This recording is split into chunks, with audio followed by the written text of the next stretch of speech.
ایک مطلب یہ ہے کہ وہ اپنے شوہر کے علاوہ اپنی شرمگاہ کا غلط استعمال نہ کرتی ہو، جلسوں میں دین کے نام پر آ کر لڑکوں کے ساتھ کھیتوں میں نہ جاتی ہو، چائے کی ہوٹلوں میں نہ جاتی ہو، اسکول میں پڑھتی ہو تو بوائے فرینڈ کے ساتھ کینٹین، کالج کی کینٹین میں اللہ کے نبی نے، ہمارے پیغمبر نے تمہارے لیے بھی جنت کا ایک راستہ بتایا ہے اور اس عورت کو جنتی قرار دیا ہے۔ المرأة اذا صلت خمسها وصامت شهرها واحسنت فرجها واطاعت بالها فلتدخل من اي ابواب الجنة شاءت۔ اللہ کے نبی صلی اللہ علیہ وسلم نے فرمایا جو عورت پانچوں ٹائم کی نماز پڑھتی ہو پابندی کے ساتھ، پانچوں وقت کی نماز جو عورت پڑھتی ہو پانچوں وقت کی نماز پابندی کے ساتھ، ان دنوں کو چھوڑ کر جن دنوں میں عورتیں عام طور سے نماز پڑھنے کے لائق نہیں رہتی ہیں، یعنی ان کی مجبوری ہوتی ہے مہینے کے کچھ دن ان کو پیریڈ کی وجہ سے، ان کو مہینے کی وجہ سے نماز چھوڑنا پڑتی ہے، تو جو عورتیں پانچوں وقت کی نماز پڑھتی ہوں ان دنوں کو چھوڑ کر جن دنوں میں اللہ تعالیٰ نے نماز سے ان کو رخصتی دی ہے، وَصَامَتْ شَهْرًا، اور جو عورت جو پورے مہینے رمضان کے روزے رکھتی ہو، پورے مہینے رمضان کے روزے رکھتی ہو، اگر ان روزوں کے درمیان پیریڈ شروع ہو جائے تو ان روزوں کو چھوڑنا پڑے گا، روزوں کی قضا بعد میں کرنا پڑے گی، لیکن پیریڈ کی وجہ سے، مہینے کی وجہ سے جو نمازیں ان کی جتنی دن کی چھوٹی ہیں ان نمازوں کو ان کو پورا نہیں کرنا پڑے گا، ان نمازوں کو ان کو دہرانے کی ضرورت نہیں ہے، یا چھوٹی ہوئی نمازوں کو وہ بعد میں پورا نہیں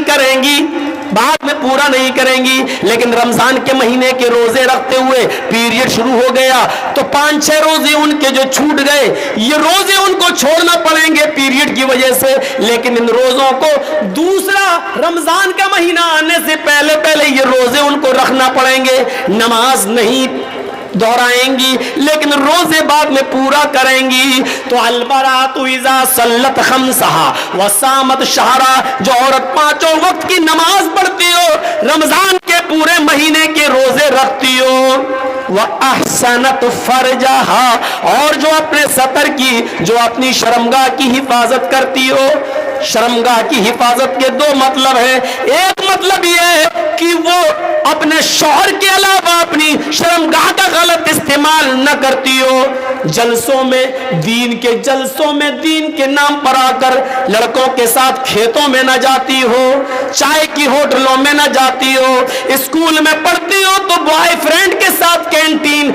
کالج کی کینٹین میں بیٹھ کر چائے نہ پیتی ہو، موبائلوں پر گفتگو نہ کرتی ہو، ان سے فون کر کے بات کر کے واٹس ایپ پر اپنے کھلے ہوئے بال کے فوٹو نہ دیتی ہو، اپنی اوڑھنی اتار کر اور اپنے شارٹ کپڑوں میں اپنے فوٹو نہ دیتی ہو۔ فرمایا احسنت فرجا، جو اپنے سطر کی، اپنے شرمگاہ کی حفاظت کرتی ہو۔ دو معنی ہے، ایک تو یہ کہ وہ اپنے شوہر کے علاوہ کسی اور کے ساتھ بستر پر نہ لیٹتی ہو، اپنی شرمگاہ کا استعمال کسی غلط جگہ پر نہ کرتی ہو، اور شارٹ کٹ میں ایک اور راستہ ہے اپنی شرمگاہ کی حفاظت کا، اتنے شارٹ کپڑے نہ پہنتی ہو، اتنے ٹائٹ کپڑے نہ پہنتی ہو، اتنے بھڑکیلے لباس اور اتنے برق والے لباس، چمکنے والے لباس نہ پہنتی ہو کہ ان کے کپڑے سے، جو کپڑا پہنے ہوئے اس کپڑے سے اس کے جسم کی باڈی نظر آتی ہو، اس کے جسم کا، اس کا فگر نظر آتا ہو، اس کی کمر اور ہاتھ اور پیر سب پتہ چلتے ہو، چپکے ہوئے ہوں۔ یہ کپڑا بھی اس عورت کے لیے